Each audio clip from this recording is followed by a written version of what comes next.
In this first session, we will hear about 3 personal journeys of seeking mental health care: a child of concerned parents, an adult in pursuit of treatment, and an individual involved in the legal system. Our speakers are Parker LaCombe, the Director of Peer Support Services at the Austin State Hospital, and Alison Engbretson, the Executive Manager of the Department of Psychiatry and Behavioral Sciences at the University of Texas at Austin's Dell Medical School. Remember, we are saving time by only giving you brief introductions to these experts, so remember to check out their full biographies and accomplishments on the Summit website. Our presenters will demonstrate how early intervention through peer connection can reshape someone's experience. Please join me in welcoming Parker and Alison.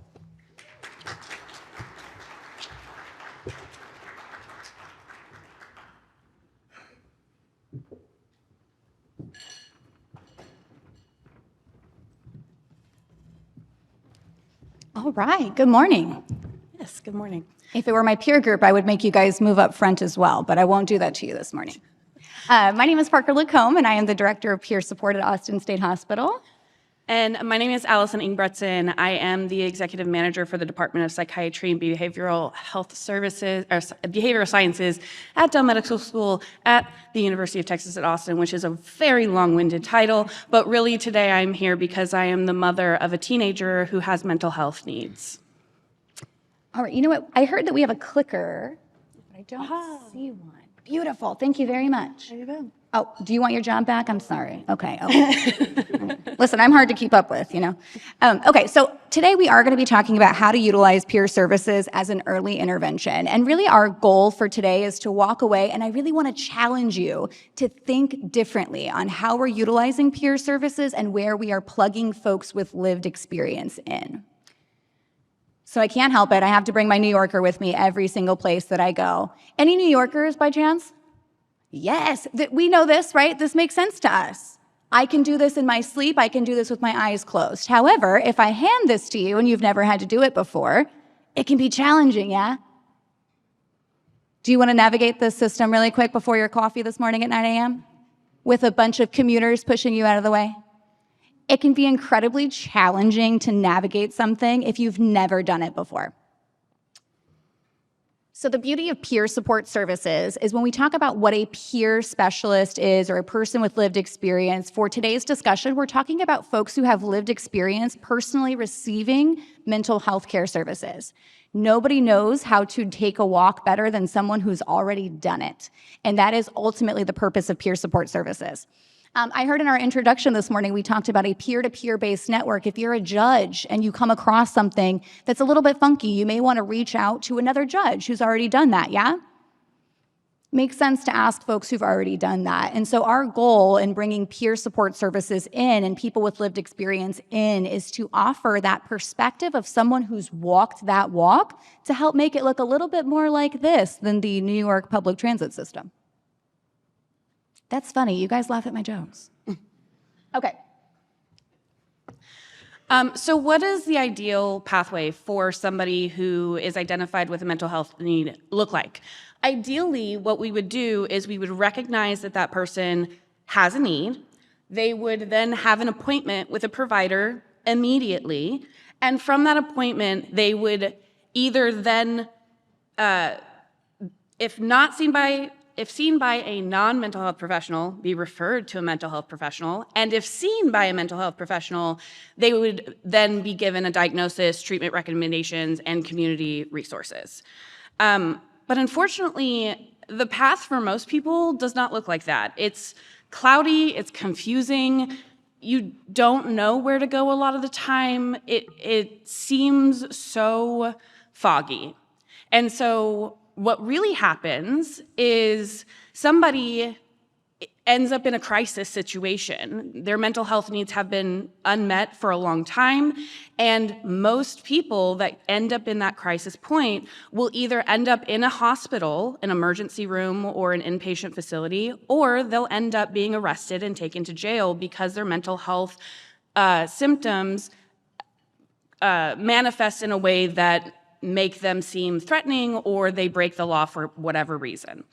And then from those crisis points, we have resources available like peer support services to then help those individuals recover from those situations. So I'm going to pass it back over to Parker, and she's going to talk about her experience. All right. So I will share with you all that I started receiving mental health services as a child. I started receiving services when I was 10 years old. I, like a lot of folks who end up in the system, come from a lot of trauma in my background. But as an adult, I can say I've been successfully living in recovery for quite some time now. Living in long-term recovery, however, does not mean that my symptoms have gone away. It simply means that I manage things a little bit differently. And I think that's really important that we all really understand that definition of recovery. What that also means is that at times, even as an adult, I may have to change things up, and what was working for my mental health yesterday may not work for me today or for tomorrow. So as an adult managing my recovery, I have a job full-time. I work for the state of Texas. That means I have health insurance. It means I have the financial resources to be able to afford mental health care at this point in my life, but it does not necessarily mean that it makes it easier to receive services. Does anybody enjoy calling their insurance company? Okay, I was just wondering. I was looking for some tips. It's not fun. It's not a fun process, and it is not a quick process. In order to seek care, on average, you're probably going to wait at least about 8 weeks, and that's with really good health insurance and being able to afford that service and access that service. That means I can get there. I have reliable transportation and all those great things. So this is me. I'm Parker. I am a significant other. I am a mom. I work full-time. I'm a mental health professional. I also do MMA, so if y'all don't laugh at my jokes, you might be in some trouble. I have health insurance, and I have the ability to show up to my doctor's appointments and pay for my care. The reality of it is, a couple years ago, I really needed to make a change on the medication that I was on, and I had so much trouble trying to be seen by a psychiatrist and get my medications changed. I work side by side with psychiatrists and mental health professionals all day long inside of a hospital, but I could not access mental health care services for myself. Now, I'll tell you, COVID did a lot of really scary things, but a lot of really great things came out of it too. We did move a lot of options online, and I hear this a lot where people say, but so much of it went online. There are businesses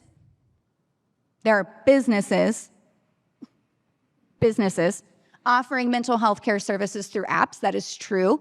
However, if you are not someone who is able to utilize an app because you don't have a phone or internet access, that's going to be an additional barrier. But I tried these apps, y'all. I have tried the apps.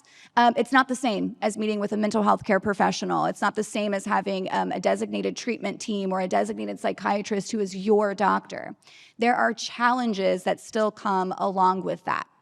Now, I want to look at Parker's journey. Here's all the things Parker does. Parker does a lot of things. Y'all, I'm always doing laundry. For some reason, my kids won't stop. I got 2 of them. I have sports practice, I have homework, and I have a 5-year-old and a 14-year-old. So keeping track of that kind of homework is really fun for me. I go to work full time. I take my kids to all the practices they need to go to, all these kinds of fun things. When I experience a decline in my mental health, none of these things stop. They all continue.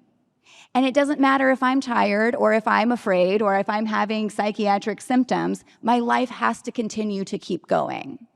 So when we talk about that window, really what I want to look at here for somebody like Parker is that 8-week window. 8 weeks is a long time to sit in a dark room by yourself. 8 weeks is a long time to feel like you are fighting for your literal life all by yourself. I'm here to tell you from my own personal experience, it is difficult to do. I want to look at how plugging a oh, look, that's me. I'm very lonely. Look at that. Isn't that lonely? It's a lonely place to be. That blank slide was supposed to be a calendar that had the days going by, but it didn't translate well anyway. PowerPoint didn't like us. Just pretend that you saw 8 weeks go by there on a calendar. So I want to look at how plugging in a peer support specialist can help here. Peer support looks different for everyone. The same way that the mental health journey, your recovery journey looks different for everybody, the service itself looks different depending on where that person is. And a lot of times we have these preconceived notions of what a peer support specialist may do or where plugging in a peer, the kind of appropriate patient or person or client, whichever word you choose to use, what appropriate patient should a peer support specialist see? And I'm here to really challenge that perspective. Anyone with lived experience is an appropriate candidate to work with a peer support specialist. So going backwards really quickly, for somebody like Parker, there we go, a peer support specialist could ride in the car with me while I take my kids to soccer practice and just talk to me. A peer support specialist can say, hey, have you done your laundry today, by the way? A peer support specialist can sit there, and I've done this with some of the patients that we serve at Austin State Hospital. I will make a countdown chain. I've made paper countdown chains, and we're gonna make an 8-week-long countdown chain, and every time we get to take one of those off, we're gonna celebrate that we're one step closer to seeking our services and getting there together. And maybe that peer support specialist drives me to that appointment and waits with me in the waiting room to make sure I don't chicken out and walk out the door. Right? A peer support specialist can be there just to check in on me. They're not there to give me any sort of medical advice or tell me that what my doctor is saying is right or wrong. They're simply there to help promote my own recovery and make it however I want that to be. You have to click through my lonely Parker. I know, it's okay. Sorry. So we're going to move on to my son. So my son, from the time he was young, had some challenges, behavioral challenges at school. He was labeled very early on as a troublemaker, and he really struggled in the in-person environment. And so about a year and a half or 2 years ago, I made the decision to permanently enroll him in an online academy. And I thought that that would be helpful for him. So in January, he had been in the online academy for about a year. He was 14 at the time. He likes video games and animals. And like I said, he was attending online school, and he had this history of behavioral problems at school. And what started happening is that he started telling me he couldn't understand the material. Now, he has a history of a diagnosis of ADHD and ODD, which is oppositional defiance disorder. So with those two previous diagnoses, I thought he was just being difficult. I would help him read through his material. He would say, I don't understand what you're saying. And I would say, what part? Like, what concept don't you understand? And he would say, no, I don't understand the sentence coming out of your mouth. I can't process what you're telling me. And so I got concerned because he started failing all of his classes. And he, prior to that, was a pretty good student. And so I was like, something is seriously wrong. He was never medicated for any of his mental health needs. And so I really pushed him to see a psychiatrist so that we could potentially look at medication to help him. Now, during this time, I also noticed that he kind of stopped doing things that he usually did. He wasn't playing games online anymore. I didn't hear him talking to his friends as much. He didn't ever want to leave the house for anything. And then one day I walked into his room and he was just laying there in the dark, doing nothing, not sleeping, not on his phone, just laying in the dark. And I was like, what is happening? And now I don't know if you remember this from the beginning, but I work at the Department of Psychiatry and Behavioral Sciences, and as a mother, I didn't put the pieces together that he may have some other kind of issue. I thought he was struggling because of his failing school. So here's the calendar again. I called his previous psychiatrist, who had seen him several years before and diagnosed him, and they told me it would be May before he could get in to see that person. May. That was 5 months. And as a mother who was watching her son struggle, I knew that that was not going to work. What was I supposed to do in 5 months? He would have already failed out of school. He would have already had potentially other crises happen. And so I did what I have never done in my life, and I asked my peers or my coworkers at the Department of Psychiatry for help.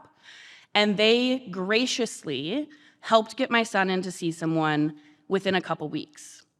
And at that appointment, he was diagnosed with severe depression. And that was kind of a shock to me because my son had never, besides these like very small things, shown these symptoms. And at the appointment, the recommended treatment, and I apologize for the formatting here, was medication, one-on-one individual counseling or therapy, and eventually intensive outpatient treatment. There were no resources provided to me as a parent. I work in this field, but as a parent, I did not know what to do. So the question is, how do we go from these moments of crisis that often end up in the hospital or in a jail cell before we provide that peer support service to the appropriate pathway, which is, we know you need help, here's your appointment within a very short period of time, and here are the treatment recommendations. And not only that, but in those appointments, how do we ensure that peer support is not a last resort and not thought of just for the individual going through the crisis or the mental health need, but the family members, right? I'm a mom. I have my own mental health diagnoses, but my diagnoses are under control and I manage them, similar to Parker. My son was 14. He's been told his whole life by some of his family that medication is bad, that mental health isn't real. How do you take a kid like that and convince them that this medication will help them, right? And as a parent, he's not gonna listen to me. Even as a professional, he didn't listen to the psychiatrist. So what do we do?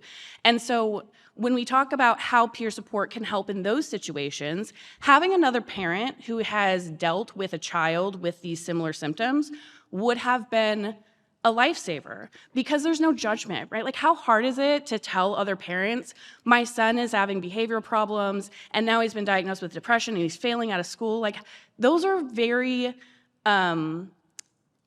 those are things that you can feel very judged about. And having another parent understand where you're coming from and say, yeah, I dealt with that too. And here are things that I did. And even making sure, you know what? You need to step away from your kid right now. Have some self-care, take a bath, whatever the case may be. In addition to then a peer for my son who can say, I didn't want to take medication either. I didn't want to go into that intensive outpatient treatment either, but it helped me, and this is why. And being able to make those connections with somebody who did it, who lived it. And I think there's a lot of value to that. As a parent of a teenager, and I hope that some of you may be able to relate, but anything you say, you have no idea what you're talking about, right? Constant. I can say something to my teenage daughter, and it's the dumbest thing she's ever heard, but if a friend says it, and it could be the exact same verbiage, tone, everything, and it's like the most mind-blowing, earth-shattering, brand new information she's ever heard in her entire life. I don't know if y'all have ever watched Modern Family, but there's an episode about a wedge salad.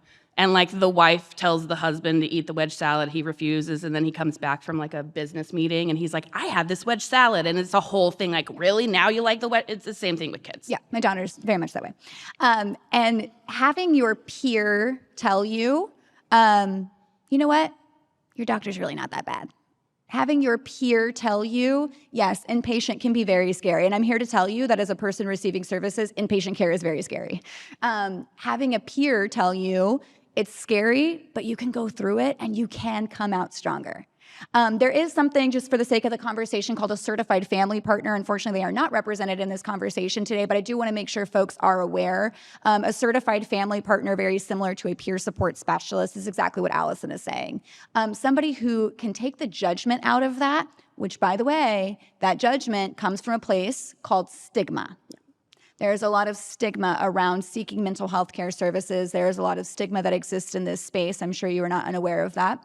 And I think that as certified family partners, as family members, as people with lived experiences, as professionals in this space, we have an obligation to help debunk and remove the stigma that exists in mental health care. Because frankly, if we remove that stigma and encourage folks to get the help that they need, we may be able to avoid some of these crisis loops that we're seeing. And so when we talk about utilizing peer support as an early intervention, what we're trying to do is keep folks out of that crisis space by showing people they're not alone and giving someone to walk that path with them. So today I want to talk about a man named Jack.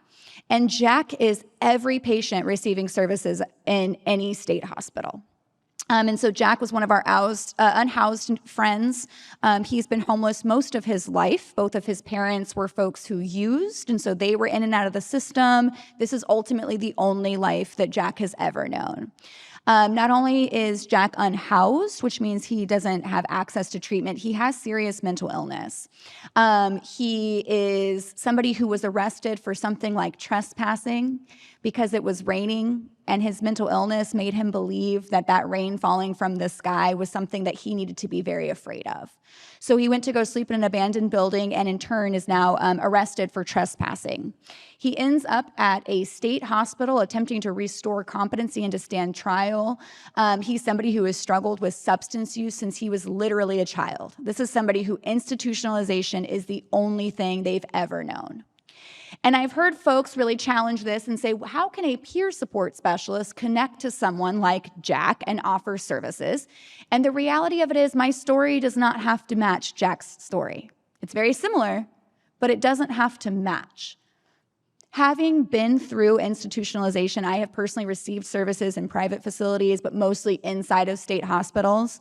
When I walk onto our children's unit at Austin State Hospital and I say, I know what it feels like to be here, I genuinely mean that. And there's a lot of value there. Now, I'll tell you, those kiddos roast me. I've never been roasted harder than by adolescent psychiatric patients, but I know it's out of love. I tell myself that at least. It makes me feel better. But having someone who can say, this is hard. You're right. Sometimes my role is just to say, you're right. This place kind of sucks a little bit. You're right.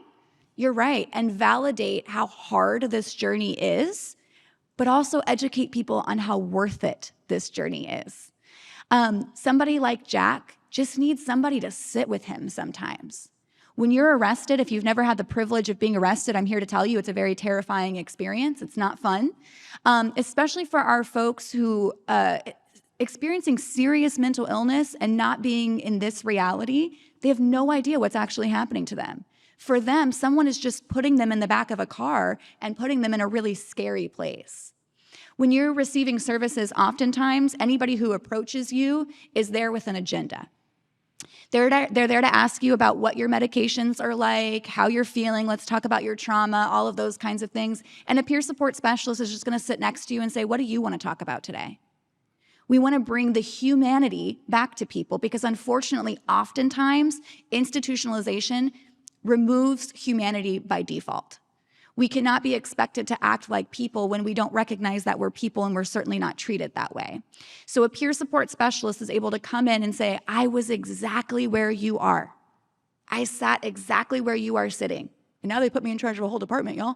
It is possible, right? You can leave institutions. You can do better for yourself. Frankly, when I was a kiddo receiving services, no one ever spoke to me about that concept of recovery. I was told at 14 years old that I would be in psychiatric care for the rest of my life, that I would be inpatient. I was once told by a case manager when I asked to get my GED that a GED was not for me, that I was a hospital kid. And so we were going to save that GED spot for someone who could really do something with it. That is how limiting our life feels when we are stuck in institutions. And these folks deserve the opportunity to see something better. People get stuck in our systems all the time, yeah? We see the same folks all the time. You could almost set your clock, right? I was one of those that you could set your watch to when I was going to be coming back into the system. Change is possible, but if people have never seen it, for them it's like saying, I want to be a unicorn tomorrow, right? If they don't know that that exists, how are they supposed to aspire to that? And that's where peer services really come in. So any point. Oh, do we have a question? I would love that. Hi. Hi, I'm Judge Gonzalez from San Antonio. Hi, Judge Gonzalez. And I really want to thank you for speaking today. Thank you. My wife is Dr. Stacy Speedlin Gonzalez, who was first institutionalized at the age of 12. And after multiple institutionalizations and multiple arrests while her mom was on the bench and her dad was practicing medicine in San Antonio, she finally got sober at 26. She's been sober 21 years. In those 21 years, she earned her bachelor's, her master's, and her PhD. And she was told what you were told. You're going to be mentally disabled for the rest of your life. You're never going to be able to work. And we need you to fill out the Social Security disability paperwork. And I commend you for being here today. And your story resonates with many of us. So thank you. Thank you so much. Thank you. Thank you for sharing that. And I now don't make me cry first thing in the morning. It's early. Yeah. haven't had coffee yet. Thank you for sharing that. We are everywhere. Peers are everywhere. Nobody comes into this for the fame or the glory. Nobody comes into this for the fame or the glory. And it's important that people receiving services see people like us and say, wow, if they can do it, y'all, if I can do it, anybody can do it. So I want to talk really quickly when we talk about what peer services are, just really quickly, because I'm curious, can we take a poll? If you have heard of peer services before right now, me talking. Oh my. Wow. Oh, I'm so impressed with you all. Yeah, y'all better raise your hands. Wonderful. So when we talk about what peer services are, there is a difference between a person with lived experience and a peer support specialist. A person with lived experience, and I always kind of define this very loosely. And the definition that I use is somebody who has experienced significant life disruption due to either mental health challenges, substance use challenges, or oftentimes both. But ultimately, a peer support specialist is a person with lived experience who also has education and a certification by the Texas Certification Board here in the state of Texas as either a mental health peer support specialist or a recovery support peer specialist. One is a little more substance use heavy, one is a little more mental health heavy, but ultimately, again, we don't all have to have the same story to be able to relate. So peer support can be a really powerful tool in addressing mental health challenges before we escalate to crisis. Oftentimes, especially here in the state of Texas, because peer services are still fairly new in our state, most of the time, folks are only receiving services when they already hit that crisis point. They are already in Austin State Hospital and receiving services from me and my team. They are already in some sort of institutional setting, and that is where they are receiving those services. So I want us to really think about how to plug in people with lived experience in your everyday practice and in your everyday teams.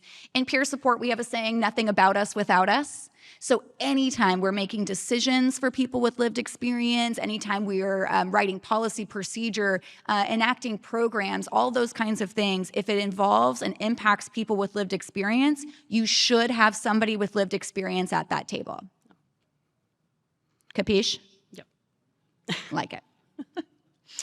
Okay, so we kind of talked a little bit about this one already. A peer support specialist is somebody who has had that lived experience. I get the privilege, and y'all, it is truly a privilege to go into the state hospital and facilitate groups for folks receiving services, help them understand the transition of leaving institutionalization.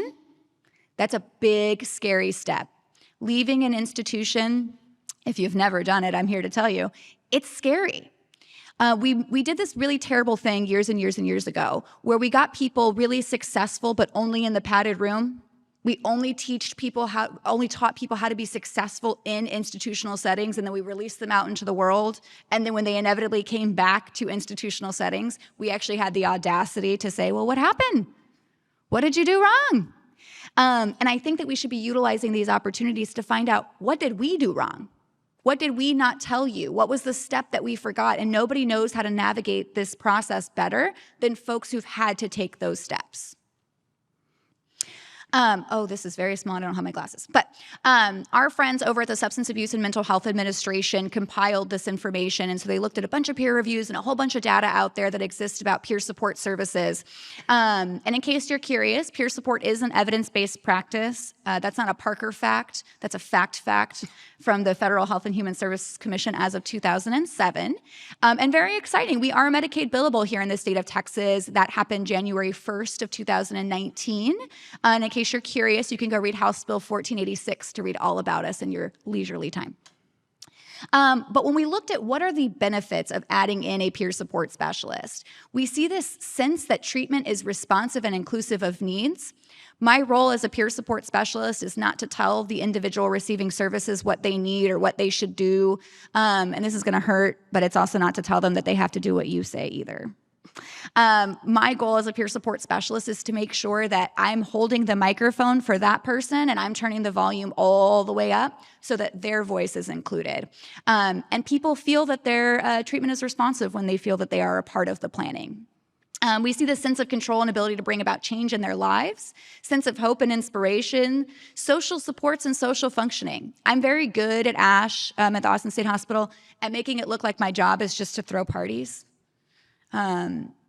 it's really important that folks, yeah, I'm really good at that. It's really important that folks have an opportunity to practice social functioning without substances. There's a lot of people who believe they cannot have fun and do fun things without substances. Self-esteem and engagement in self-care and overall wellness. Preventative maintenance is something that we're afraid of when it comes to mental health care.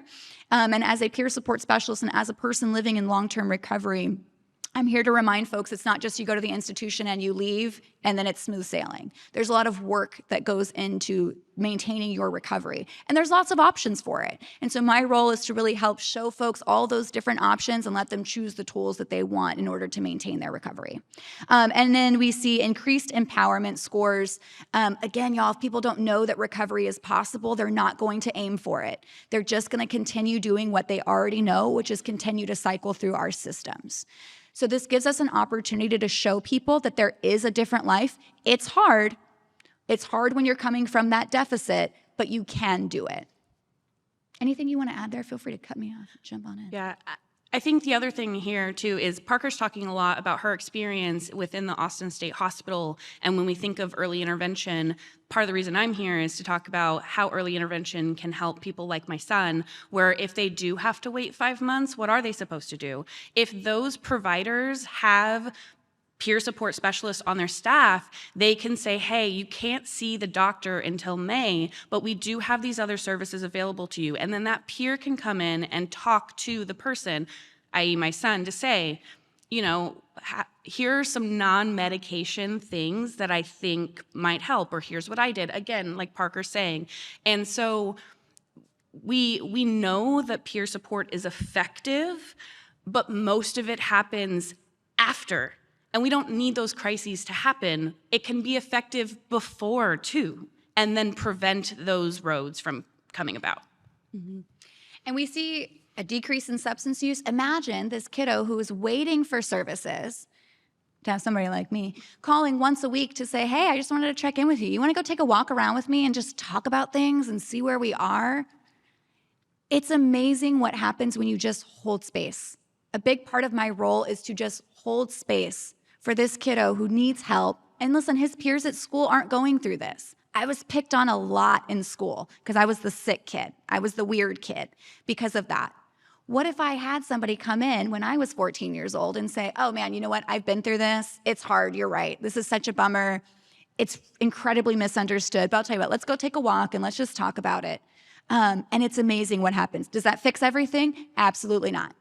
But does it cushion that waiting period? Yes. Some other of the benefits that we see, the decrease in, we see a sense of control and bringing about change in our own lives. Again, change is hard, y'all. As human beings, change is hard. Reducing hospital admissions and longer community tenure. Again, we want to keep people in their community and offer them support so we are avoiding being arrested, waiting in jail for 24 to 29 months, going into a state hospital for maybe a couple of years. Adding in a peer support specialist helps cushion that waiting period. It helps offer you a perspective that you may not have had. If I can take you to a peer support community center and introduce you to a peer support group while you're waiting to receive services, perhaps we can do a little bit of that intervention before we've even seen a mental health professional or provider. So when we talk about where to plug peers in and the role of peer support, there's a quote that says that holding space is one of the hardest things to do because it feels like you're doing nothing. And a lot of my work, honestly, sometimes feels like I'm doing nothing because I'm sitting there and I'm listening and I'm holding space for folks. But so often when they're meeting with other mental health care professionals or they're caught in this criminal justice system, again, everybody comes in with this agenda and it really prevents them from being able just to get it all out. I always say complaining is my love language. And sometimes I just need space to complain. Sometimes I just need a place to get it out. And once I get it out, I can keep moving forward. But sometimes I just got to get it out. And peer support is great for that. We walk with people. I always say in peer services, I don't do anything for you. I do things with you. Maria Montessori said, anything I do for you, I take away from you. And so my role is not to take any of those opportunities away. It's just to do it with you.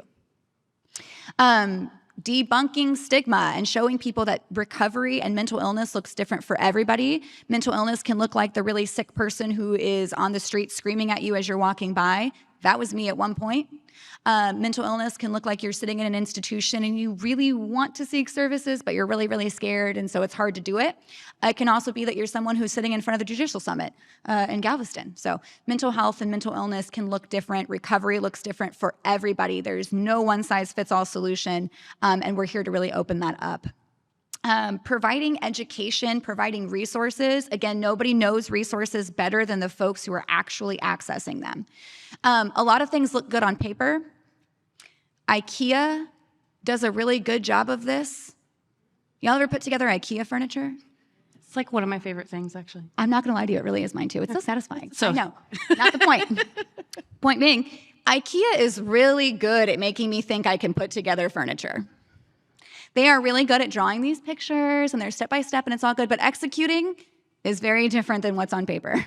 And unfortunately, the mental health care system is very different than what's on paper. And nobody understands that better than the folks navigating the services. I know, remember when we all were calling the 1-800 numbers and then we found out you could hit 0 to immediately go to a person and you could bypass things? Peer support is hitting 0. We're gonna have you bypass the wait and we're gonna show you how to get in through the back door. We know the services that are great. We know where you can get bus passes. We know where you can go get information for jobs. We know where you can go get information for food because we've accessed it and done it ourselves. So what happens when you plug in a peer support specialist?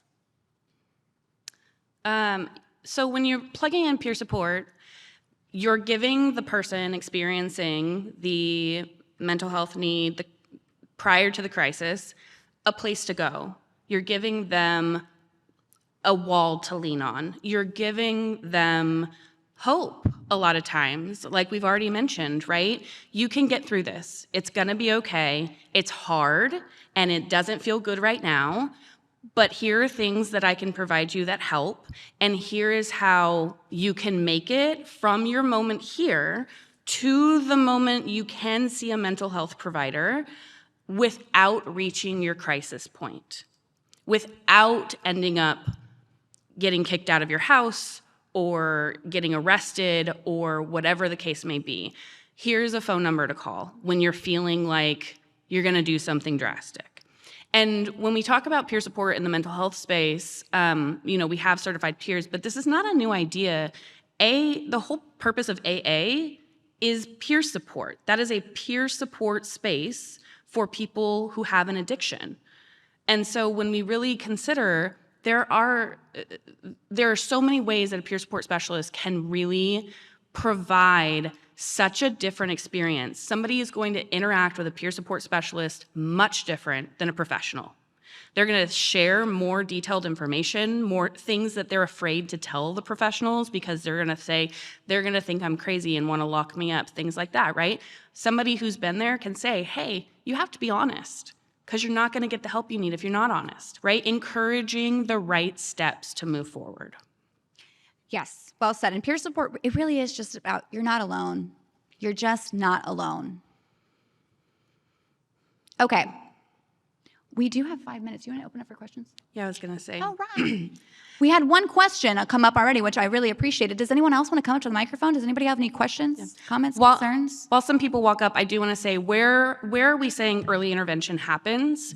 To be clear, early intervention should be happening as soon as we start seeing those symptoms in people. So in schools, at primary care providers' offices, in local community centers, we need to be recognizing this and providing those services immediately upon recognizing these issues. Okay. Hi, good morning. First of all, thank you for sharing your story, and thank you for being courageous enough to be honest and authentic. I wanted to ask Parker, are there peer support specialists throughout the state hospitals within the state, or is this just in Austin? We do have peer support specialists throughout the state hospitals. Not all of our state hospitals have a peer support team right now. 6 of our 9 hospitals do. And there are peers based in the community. So a lot of your community centers, depending on where you are, do have peer support specialists. I will tell you that community peers are harder to find. I'm working on that. Okay, thank you very much. Thank you. I wanted to address your experience, Allison, about a parent. So I am a certified family partner. I've been since, the curriculum came out in 2012, but I've been working as a parent partner since 2007. So just a little bit of a clarification information. We family partners are mandated to be at local mental health agencies. So if you have a family who's looking for a family partner, maybe connecting them to a local mental health agency, so there should be someone there. My son will be 21 in November, and so we started his journey when he was about 3 at the Children's Hospital, actually was where I was working, and we had a developmental clinic at the time, and so I was like, hey, do my kid, I think there's something going on. I was really good friends with the psychologist and the nurse practitioner. We had been working together for a couple of years by that point. And they both said to me about my 3.5-year-old, it still brings me to tears, go ahead and start looking for institutions now, because that's where he'll need to be. I'm so sorry. He was nonverbal till he was 6, lots of bipolar provisional diagnosis by the time he was 10. So we've had a journey, and he's not ever been hospitalized because we didn't have access to all the things like y'all everybody described. But my point is, he and I do a presentation. He also has autism and a mental health diagnosis. So we do a presentation about our family's journey through the last 17, 18 years, whatever it's been. This summer, we did our presentation, and as I'm on stage talking, I had this same exact light bulb moment. I was just telling my husband, as you did, Allison. I said, it never occurred to me, I was working as a family partner for about, 5 years at that point, that my kiddo would have any other diagnosis other than autism and really bad ADHD that was just coming out like fire. I used to call him just wild. It was a teacher who said to me, I said, I'll do anything. I do anything. Tell me what to do. What am I missing? She said, I've been reading a book called The Bipolar Child, and it just hit me like a ton of bricks. I was like, really? So, and I didn't have a family partner. I say my mom was my family partner way before she knew that she was doing that for me when my brother was little. Anyway, that's another story. So it is important to have family partners. I work at a state office now, and that's kind of what I want to do, is make sure that we recognize this. So thank you for having the stage to say family partners are really necessary. In cancer treatment and lots of other areas, there is that peer. Yep. It's just not there for family partners. I think I have a lot of ideas about why funding is the biggest one. 1486 funded what I call adult peers. I was working at Via Hope at the time, so I was in that transition. Family partners are still an unfunded mandate. So talk to the peer unit at the state. Felicia Mason Edwards is always willing to talk to people about how to get family partners funded. But I just wanted to say thank you so much for sharing your story and how important having that peer support for parents can be, just to hold that space. Our kids are developing. We don't know. Like, is it this? Could it be this? It could change next Wednesday. I don't know. So just holding that space, like you're saying, is so important. So thank you so I just wanted to clarify, local mental health agencies is where you can find family partners for sure right now. Thank you so much for that. All right, it looks like we are out of time. So if you have additional questions for us or would like to talk, we'll be outside the front doors. Thank you so much for your time this morning and for giving us the space to really put this forward as peers, as early interventions instead of after crisis happens. So.